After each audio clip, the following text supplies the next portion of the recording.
It is more than just a football match. It is a story written across a century, a clash of identities painted on the canvas of a 90-minute game. When Real Madrid and FC Barcelona take the field, the world truly does stop to watch, holding its collective breath. This is El Clásico, a fixture that transcends sport, cultural, historical, deeply personal. It represents two of the world's most successful and wealthiest clubs, Madrid, the seat of national power and the capital; Barcelona, the proud heart of Catalonia. Not just 3 points, not just a trophy. A way of life, a philosophy, and identity on a global stage. The gravity is in every pass, every tackle, every goal. The story of this monumental rivalry begins humbly in the fledgling days of Spanish football at the turn of the 20th century. The first encounters were not yet charged with intense animosity. The first official match took place in 1902. Barcelona won. In those years, the clubs were ambitious sporting institutions, collecting regional and national honors. They were rivals, but the rivalry stayed on the pitch. By the mid-20th century, the edge sharpened. Matches became more significant. Stakes grew higher. The first true stars emerged: Ricardo Zamora, Josep Samitier. Radio broadcasts carried the drama into homes across Spain. The narrative took a sharp turn with Alfredo Di Stefano in the 1950s. Both clubs believed they'd secured him. A convoluted, politically charged dispute followed. He ultimately signed for Real Madrid. The middle of the 20th century cast a long, dark shadow over Spain, and El Clásico was not immune to its influence. The rise of General Francisco Franco's authoritarian regime following the Spanish Civil War fundamentally altered the rivalry and added a political dimension that persists to this day.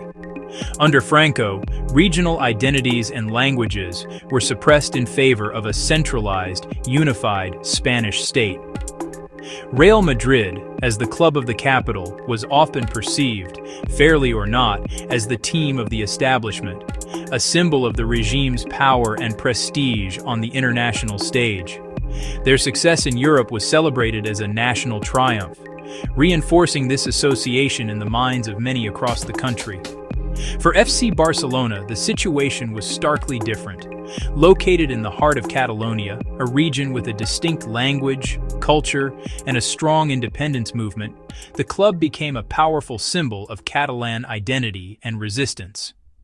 Mais qu'un club, more than a club, took on a profound political meaning during this era. The Camp Nou became one of the few places where Catalans could gather in large numbers and express their identity freely. Section 4.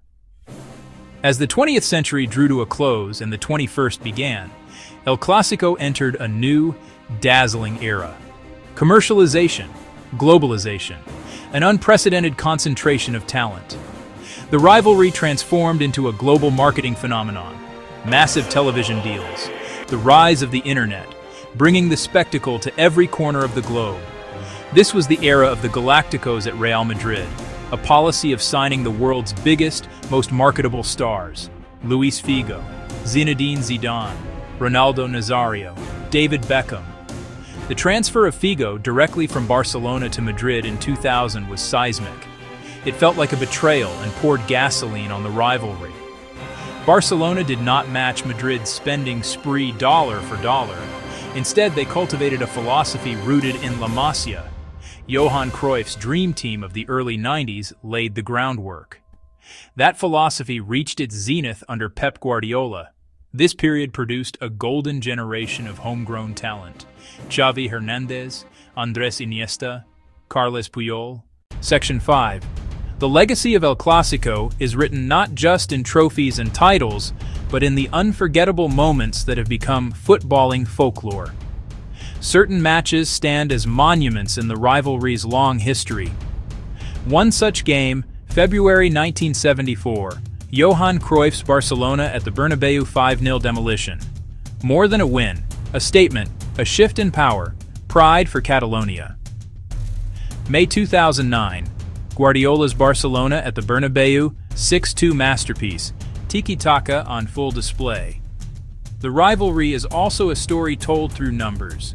A relentless statistical arms race fuels the debate over who has ultimate bragging rights. The head-to-head record is astonishingly close. Each result can tip the historical scales.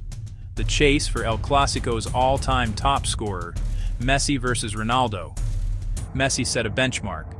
Records as weapons. Most wins, biggest victory margins, most appearances. The rivalry lives on,